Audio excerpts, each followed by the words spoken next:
Welcome back to Mojo Live. As a quick recap, this is where we stream live coaching calls with top performers and experts. We're going to cover trending topics, answer Mojo member questions. And so I'm Sean Johnson. With me today, as like last time, is world-renowned executive coach and CEO of global top 20 training firm Too Logical, Joe Gianni. So Joe, we got a good slate of topics to talk about today, so I've been excited to get into it. You ready? I sure am. Yeah. And very excited to be with everybody today. Yeah, for sure. Fire away. All right, let's do it.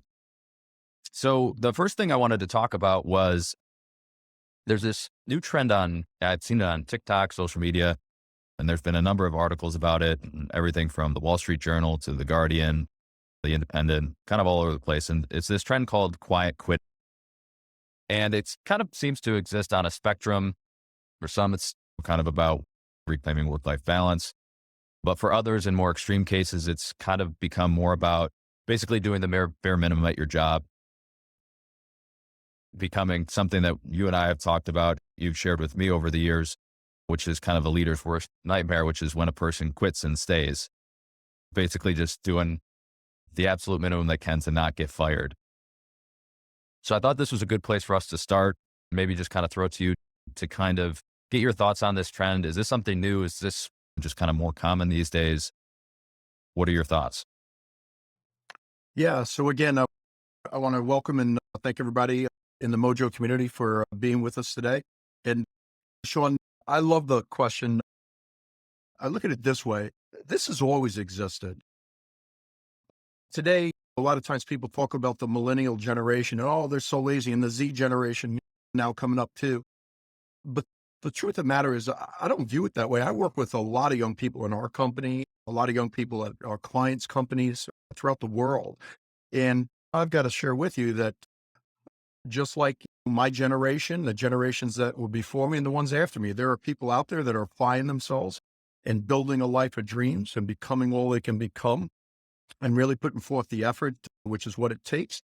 And then there are people that are not, which, in and of itself, I think is important to acknowledge because look at the world, there's all this bombardment and conditioning. Oh, the up generation doesn't have it. And no, it's no different than what I witnessed from the generations before me that I got to know my generation and the ones that have come behind me. The fact of the matter is it's a choice. A lot of people don't recognize that during these, like the current time where there's a lot of disruption, I was making the statement that there are people that are applying themselves and people that are not. And during severe times of disruption, severe times of challenges, people more reveal themselves to who they really are. In other words, we become more of who we are than not. And again, I don't mean that in a negative or condescending way at all. I just mean that during these tricky times and challenging times, if somebody has accidentally been programming themselves, and that's the way I put it, and have evolved a mindset of what's the least I can do at my job to trick them into giving me a paycheck at the end of the week or the end of the month, it just continues on. If somebody is showing up to their relationships in life and saying, what's the least I can do to invest in this relationship with my spouse or with my friend or with my children, rather than what's the most, it reveals itself. I remember a few years back, there was a young woman I was working with, and she had a pretty difficult time during one of the big meltdowns that was going on in the world with their business. And really became self-reflective in a much deeper way than ever before, really said they were going to really change. But the reality is they actually, as they came out the other side, they actually became even more of who they were. They became even more selfish in the way they led the people in their business. They became more selfish in their relationships. So the point I'm trying to make is that from an individual perspective, before we look at the leadership perspective, we have to recognize that it's a choice. We have to choose to apply ourselves. We have to choose to build our lives with Mojo. We have to choose to become the best that we can be in all aspects of life. And in order to do that, as we've all learned in the Mojo community, is that it takes a real reflection and understanding of who I am and in terms of my inner lexicon, my inner thinking, and why I've come to think that way. And when realizing or being helped to see, especially through like Mojo lessons, that the individual is listening, realizes I don't really think like that, but boy, it makes a lot of sense that if I did think more this way, that it could really make a difference, not only tomorrow, but for the rest of my life. And all of us have had these inflection points. All of us have had these different periods of time where it's like, boom, like, wow, there's a smack in the head. I remember one of Mhm. the first ones was actually, again, about work. I remember I was working in a grocery store, and I was working in the dairy department, and the manager of the dairy department hired a guy who was like a year younger than me, actually went to high school with me, was a year younger than me. And within about 2, 3 months, I'd been in that department for like a year and a half. He made him the night crew chief. And I'll never forget it. I called the Tom Mackey story. And Tom, if you're listening, this is a celebration. But Tom came in and Tom was like just hammering it out. I mean, he was like a work machine. And I remember going, wow, slow it down to myself. I didn't say it out loud to him, right? And then I blinked in a matter of a couple of months. All of a sudden, he's my boss. So it's like, so I go to the manager. His name was Huey. I go, Huey, I said, I don't understand. Tom's been here for 2 months. I've been here for almost 2 years. And yet you made him the crew chief. He goes, Joe, just look at the way Tom works and look at the way you work. And I was like, it really was sobering, right? Because he was right. I was in that mindset. I know nobody has ever had this thought in their lifetime, but I did at that right age. I was probably 16 years old. So that said, what's the least I can do in these next 5 hours to trick him into giving me a check? And I began to realize that maybe that's not going to really work so well as I continue to go through. I didn't have the conscious awareness to say it as clearly as that, but I did have the awareness that, you know what, this might not be the right way to be thinking. So I actually went to Tom and I said to Tom, I said, I'm just kind of curious. I said, why do you work so hard? And he goes, oh, go to me. He goes, it's about a game. He goes, it's about being the best I can be. He goes, so what I do is I compete with myself every day.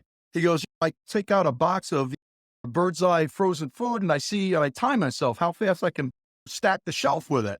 And then next week when I do it, I time myself again. I'm like, really? He goes, yeah. And it was a whole different mindset about being better tomorrow than he was today. And he didn't describe it that way, nor did I interpret it at that moment that way. But that changed my way of thinking about work and about applying myself. I just want to give us an Yeah. example that when you and I see, right, the the younger generation or your current generation or the older generation, you're always going to see people that are really living with mojo. They're living the zest of life. They're giving out and putting out the best they can be everywhere, especially in the role, say, of work. And look at the fruits of that labor versus the opposite, because the fruits are a lot different. I think the reality is, uh, I think for people to be aware of taking that mentality into work, even if it is more less of the extreme of what's the bare minimum I can get away with, but maybe you're not kind of putting your whole self into it or really striving to become better. That's no judgment. That's okay. But you can't expect, at the same time, you can't expect to get that promotion, get that job, get that opportunity, taking that approach to work. And I think maybe that's where even some of the disconnect is that I've seen, is that you're kind of claiming this quiet quitting, or you're not paying me to do that, but at the same time then expecting to get a promotion. And they're just kind of paradoxical. You could pick one or the other, but not both. So I think that's an Wow. important aspect to keep in mind. The world is a great equalizer, and we don't get to the more abundant stations in life, whether it be in our career and income or promotion, or for that matter, deeper, better relationships with friends, family, spouses, children, by accident. It happens from taking that journey. The other big thing that I want to point out, Sean, is this, is that that journey is a journey that always and must start from within. In other words, that the Tom Mackey story, as I coin it and call it, the Tom Mackey story didn't happen really in the outer world. It might have been an environmental situation, but it was my actual self-reflection and looking at the way I was thinking versus the way somebody who was living their life more the way I wanted it to be, the way they were thinking. And once you and I begin that journey, which is really the key, one of the most most powerful underpinnings of Mojo, you and I begin to realize that we can learn from everybody around us once we understand that's what we're looking for. I wanted to kind of tackle the leadership aspect of this. I think this is obviously a really big challenge for leaders when you have people that are actively trying to do the bare minimum. They're kind of disengaged from their jobs. What is in a leadership role, particularly, I think it's probably been the struggle has been exacerbated by, like you said, maybe it's a little bit more common. Work from home probably makes this a little bit more challenging. So if I'm a leader, what do I do about this if I'm running into this problem with my team? I'm going to keep this answer very simple, and that's this. My mentor, when, all of us that are utilizing, you're in that Mojo app, you hear me talk so fondly about the person who has been through my adult life from 21 years old, my coach and my mentor.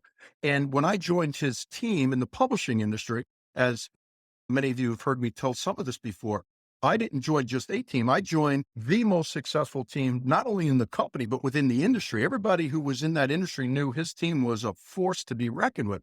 But I was a really young person. But when I step back, even in that early moment, but also today, it's still the same.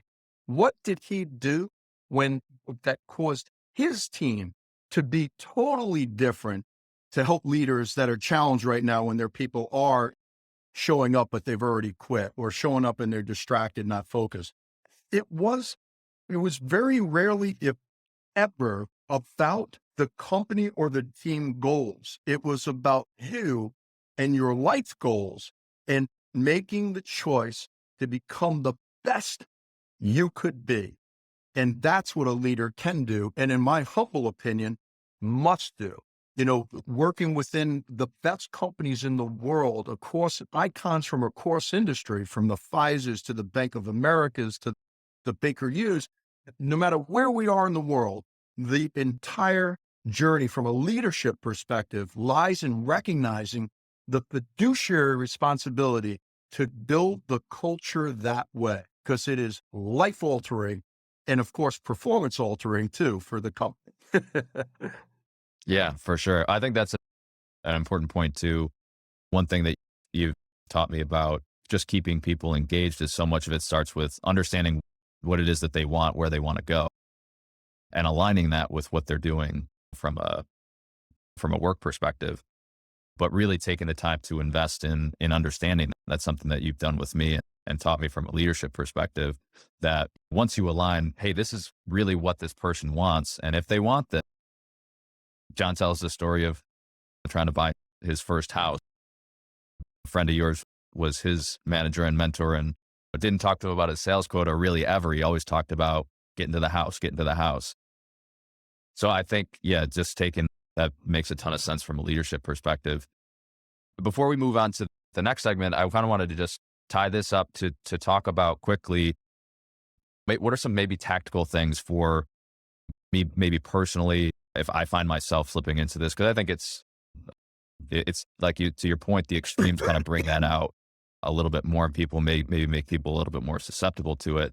So if I find myself slipping into this, what are kind of some things that I can or should be doing to pull myself out?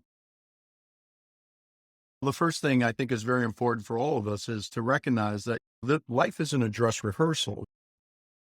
We get one shot at this. And the other thing that's tricky about life, and all of us in the Mojo community recognize this, that you blink and all of a sudden 5 years of life go by. So the biggest thing is to recognize the need to really put ourselves on that path of self-discovery and self-actualization, and discovering the real internal power that we all have, Mojo, the Mojo power, to build our lives with. Otherwise, we will blink and life will pass us by, and we will be the same place 3 years from now, actually a more deteriorated place in any aspect of our life, if we don't apply ourselves. It's not a rule that I made. It's a rule to the universe. When things stop growing and evolving in life, in nature, they begin to wither and die. And the same is true in every aspect of our lives. If you and I neglect any aspect of life, we've all seen it. It begins to wither and die. It's just the way it works. So to answer your question, what can we do about it?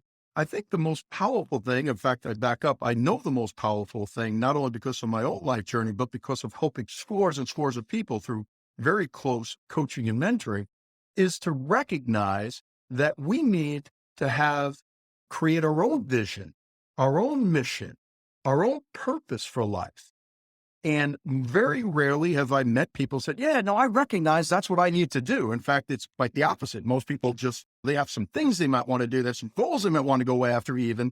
And those, by the way, are the better achievers. But very rarely do people recognize that life is dynamic and life is multidimensional. And the more we're able to understand that we're the maker, we're the shaper, we're the creator, not our parents, not our friends, not some teacher that tells us what we can and can't be or shouldn't do. That ain't it.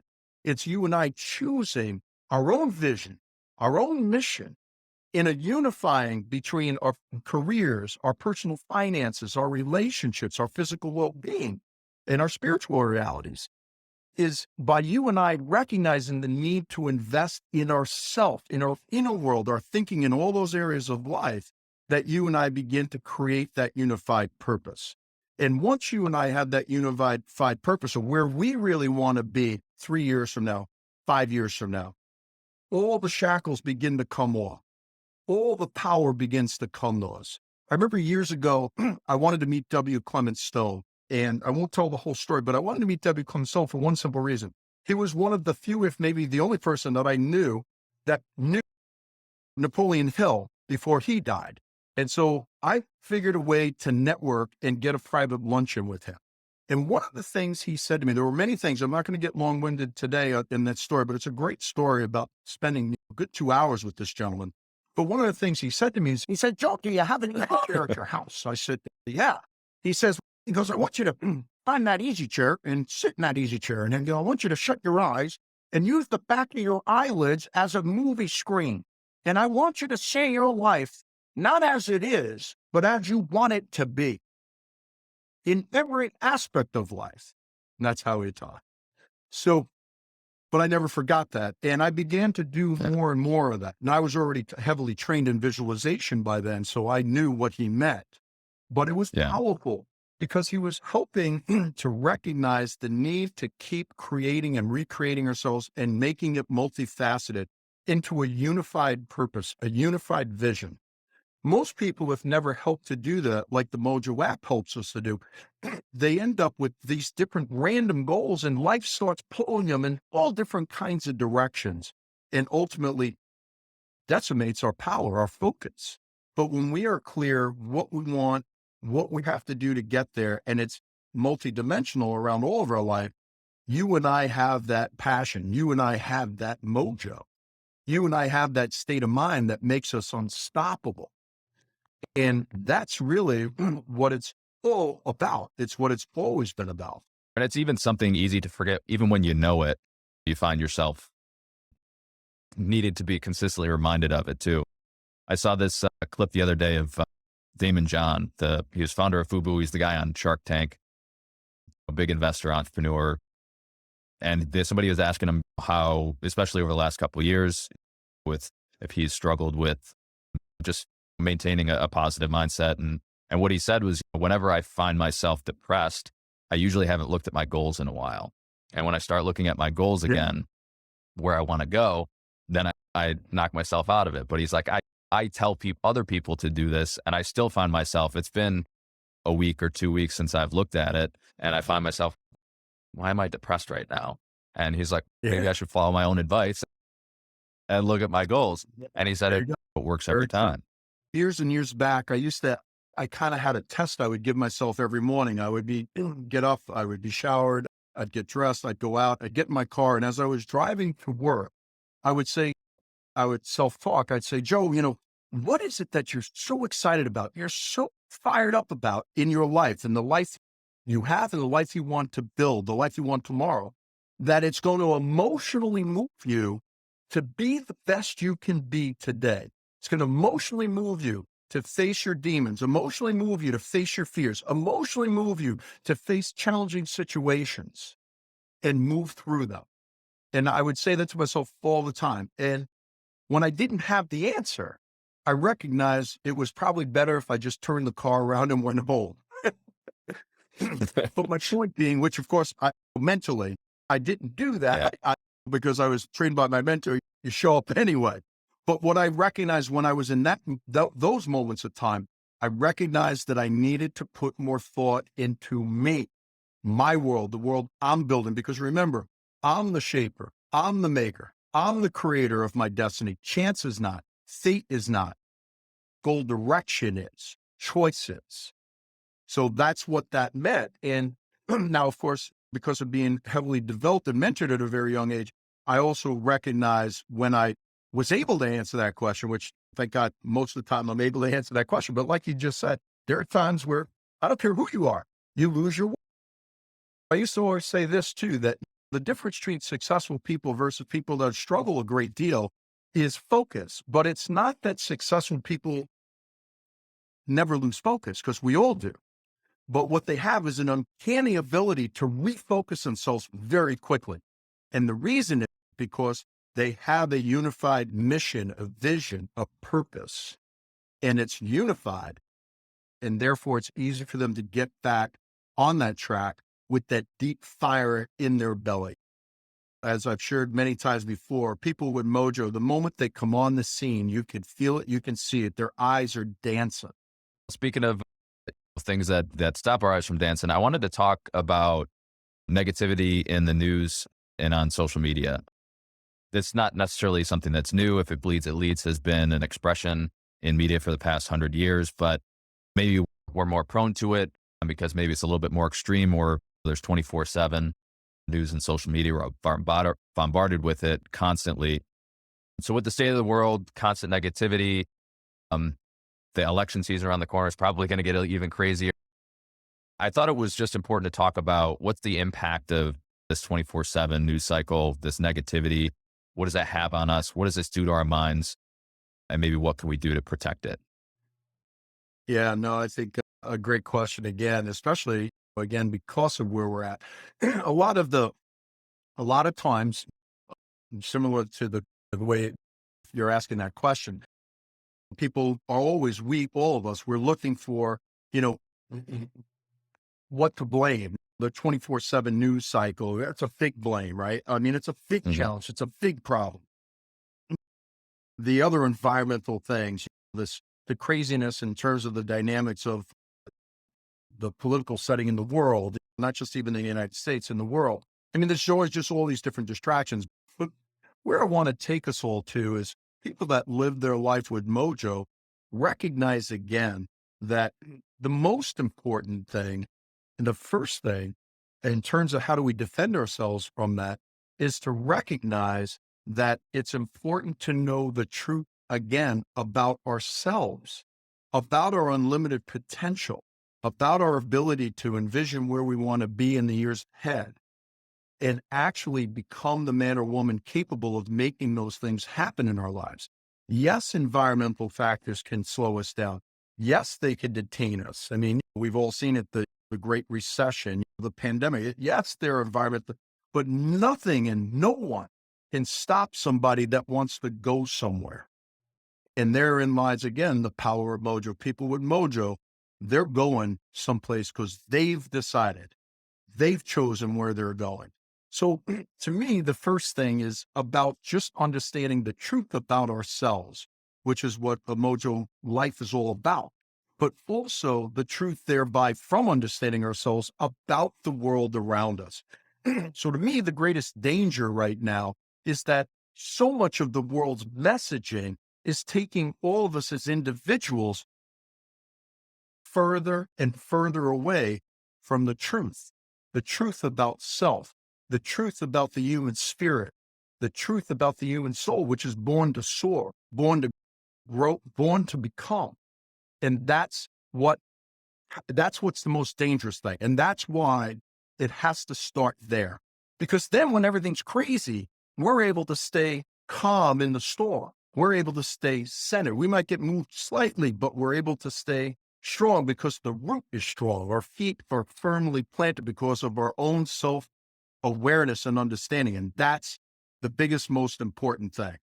Once we have that, then it's important to begin to understand that how important it is to be a steward, if you will, a guard of protecting our headset, our mindset, because there's all these different things. People, last Mojo call, we were talking about success and defining success and what causes people to be success. But there's so much mixed messages out there. So often, especially today in society, it's not what, it's who, right? It's about being in the right place at the right time. That's just the way the cookie crumbles. That's just the way the Mercedes bends. All these crazy sayings that are out there. But the fact of the matter is, I've known many men and women who are in the exact right place at the right time, only to have opportunity of that situation pass right by them because they weren't ready. Just like the stars are in abundance, air is in abundance, land is in abundance, sand, if you and I are at a beach, is in abundance, opportunity is in abundance, but we have to see it that way. So being in the right place at the right time, my message for us, all of us that are building and living our life with Mojo, is that you're in the perfect opportunity right now, right where you are. You just simply have to choose to see it that way. Now, that doesn't mean you don't have to work hard to take it to the next level, no matter where you're starting, but you're in the perfect opportunity. That's the right place, right time. The other thing is not what you know, but who. I mean, think about this, how absolutely crazy it is. Yeah, sure. You and I might know somebody that could help, say, get us an opportunity, a job, or a promotion even. But man, if you and I think that, if we're not really the person that's capable and worthy of being in that role, you tell me, how long before you and I get discovered and then removed? Yeah, you're kicked to the curb pretty quick. Yeah. Same thing in relationships. You and I can pretend to be a certain way. You and I've seen it. We've probably had relationships in our own life journey where people pretend to be something that they're just truly not. My mentor always says, Joe, when somebody shows you who they are, believe them. It's true. And for us, we have to believe ourselves. We can then choose, if we like what we're seeing and saying to ourselves, then we're good, more of it. But if we don't, that's okay, because you and I can change. We can adjust. I think the point is well taken in that when you don't have a real sense of self and control and purpose and a vision, you're obviously much more susceptible to these messages and these things that you're constantly seeing. When that's stronger, like you said, I like the way you put that there's a root there. So once we kind of have that, I guess the next question is for us to recognize that's the first step. On an ongoing basis from there, how should we think about combating it? Because it's something that it's not going away. We're going to continually be bombarded with negativity, whether that's from news, social media, or just people around us are consistently going to say, you can't, you shouldn't, that's not realistic. Yeah, that we've all seen and experienced that. So I guess what are some tips, a toolkit, or how should we be thinking about kind of playing defense against that, combating that as it's on an ongoing basis? Yeah, I got you. I think the very first and most important thing is to recognize that you and I, as individuals, meaning all of us, we have fiduciary responsibility to protect ourselves and to take counsel carefully. When my kids were younger and I was raising them with my wife, one of the things I used to talk to them about is that people have opinions and they're a dime a dozen. So how do you and I decide what messaging, whether it's talking to a friend or whether it's talking to an older aunt, uncle, adult, whether it's a future leader that you meet in your life, how do you know where to take counsel? And what I've always shared with them is, again, the exacting power of life, that, you and I must seek counsel. And the key to seeking that counsel is to ask ourselves two questions every time we're seeking it. One, does this person have specialized knowledge? In other words, do they have a life track record of success in that exact area that I'm seeking counsel? I want to figure out how to build my financial stability, strength, and future. I'm not speaking to someone that's gone bankrupt three, four times, still doesn't have a pot to, you know what, in. I'm not going there. But somebody who's maybe failed a couple of times, but ultimately has amassed themselves into a very powerful financial situation, they've lived it. That's what we're looking for. Success is not random, not born to one and not to another. It's based upon who we become. And so people that are successful, truly successful, they have specialized knowledge on the know-how of what we're seeking advice. But the second thing I also taught my children, and I've taught anybody who's been willing to listen in any class I've ever been involved in, which is this: you also must look and see if that person has love in their eyes as they're guiding you. Because if they don't, then they might be giving you and I advice that is self-serving or directed away from what you and I are trying to do with the advice we're seeking. In other words, it's not in our best interest. And so both things must be present. But when you and I are seeking advice like that from anybody, I don't care what it is, career advice, financial advice, relationship advice, man, the world becomes your oyster because you realize that you can go anywhere, especially with today's technology, the internet, for example, and be able to watch all kinds of learning. Knowledge is in abundance, but the key is to know how to organize and apply the knowledge. And that's what is available for all of us when we seek counsel, whether it's someone we know or even someone we don't know. But there's a lot of talking heads out there. There's a lot of what I call false gods, people that promote themselves as, oh yeah, I'm this, I'm that. But the reality is they're not. And that's what's tricky. And that's why we have to really do our homework when we're looking to seek counsel to move our life forward. So to me, that's really the first and most important thing. And I think the second thing, and it's kind of in the same spirit, Sean, and it is what I call self-image, self-defense. And that is that you and I have relationships. We all have these relationships. And it's important that we have relationships with people. We have relationships with certain media, things that we tend to go to. If those things are talking negative, if those things are talking what we're not capable of, what you're not worthy of, what you can't do, or what we as a society can do, those are usually your first yellow, if not red flags. Those are dangerous situations. Those are people that are part of a lexicon that is not around Mojo. They're not building and living a life of abundance and for success for all. So that's one thing. And also importantly, and even more important, is our close circle of people in our lives. When years ago, I wrote a training system for Too Logical, very many years back in the very beginning, and it's called self-leadership. It's a lot of the underpinnings of what we teach in the Mojo app. But in that, I talked about in that program, I used to run those classes decades ago, and I would talk to them about self-image, self-defense. And I would say how important it was for us to defend ourselves by taking stock of who we allow in our life. So I would have people make a list of every person that's in their life. They'd write every person, their friends, their family, their wife or husband, their cousins, everybody. And then when they had a real people they work with, coworkers, bosses, and when they neighbors, and when they had a very extended list, I would say, I want you to now look at that list with a critical, not an opinionated, but a critical eye, meaning a real objective eye, and ask yourself, who are the men and women on this list that have been really supportive of you, your dreams, who you are, who you want to become? Maybe not formally because they're not a trainer, but they just the way they move themselves around you. And I always encouraging you, always complimentary or always supportive or whatever. I want you to put a star next to those people's names. I said, because those are the stars you have in your life. And it's important to recognize them. It's important to celebrate them. It's important to thank them for being themselves, for being you, right? Then I would say, I want you to now look at that list and I want you to look at people that are really important in your life, but they're not supportive of you. In fact, they might be negative to you. They might be consistently telling you what you're not, consistently telling you what you can't do, consistently telling you what you can't have.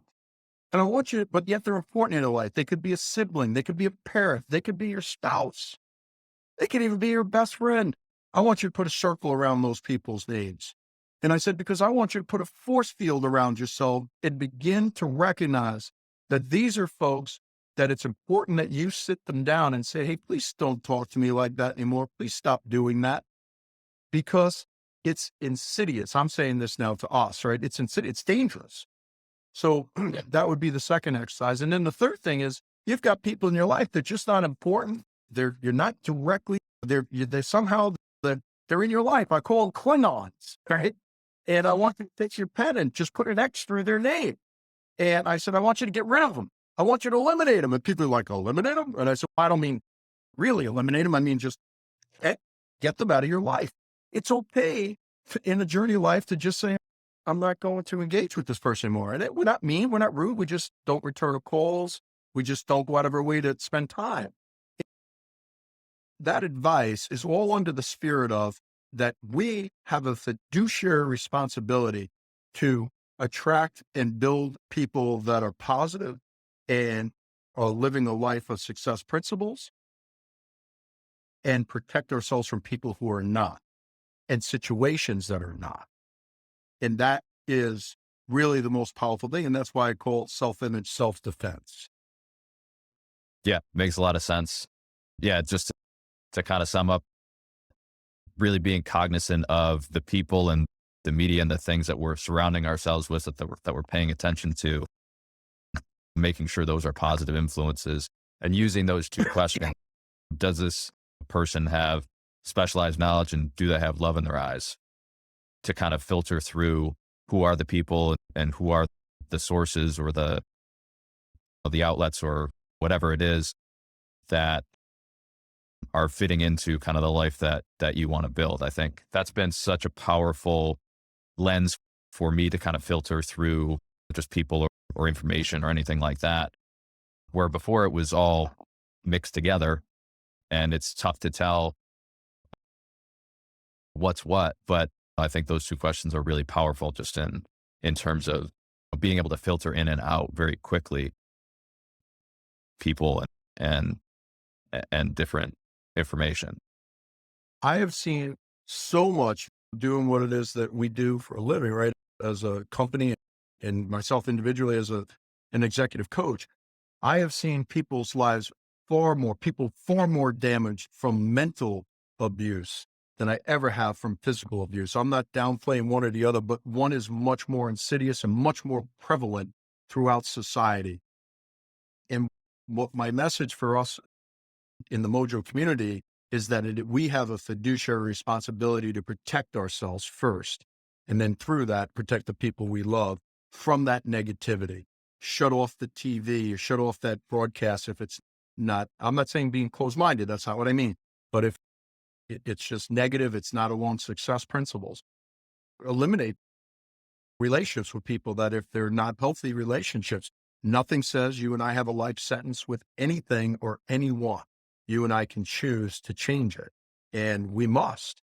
James Allen, there's one of the best books I've ever read in my life. I've read it many times. There's a book written by James Allen. It's called As a Man Thinketh. About 15 years ago, the publishers came out with another version called As a Woman Thinketh. So that was really great. But this gentleman was a philosopher. And basically what he talks about at the very beginning and throughout the whole book is that our mind is like a garden, and that what you and I plant in it is what will grow.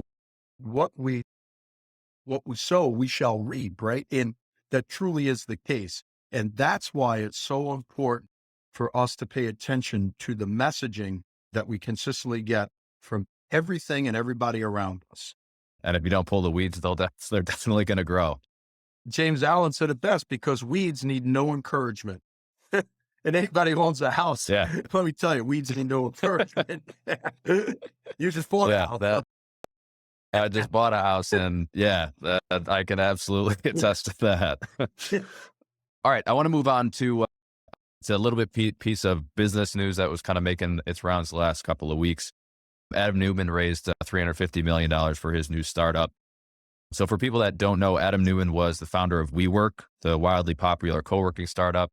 It was once valued at $47 billion. Now it's a publicly traded company with a market cap about $3.3 billion, last I checked. And so he kind of built this from the ground up. His tenure ended with some controversy around partying, capital allocation, some questionable purchases and acquisitions, and he was ousted. There's actually a TV show about him on Apple TV called We Crashed. But now he's back. We just raised $350 million for his new startup, Flow, which kind of takes a similar approach as we work to residential real estate. So I don't necessarily want to do an autopsy on the deal or even on Adam or any of that stuff. I don't think we're close enough or well versed enough to really speak about that. But I thought it was interesting to kind of talk about people like Adam. You've known a lot of people that have been extremely successful in different areas, business in particular. And often those people are sometimes a bit esoteric. A lot of times they make mistakes along the way. So I kind of just wanted to use this maybe as a learning opportunity to look at somebody like that, where he walked away with, I think, north of $1 billion. But, he's back on the horse again.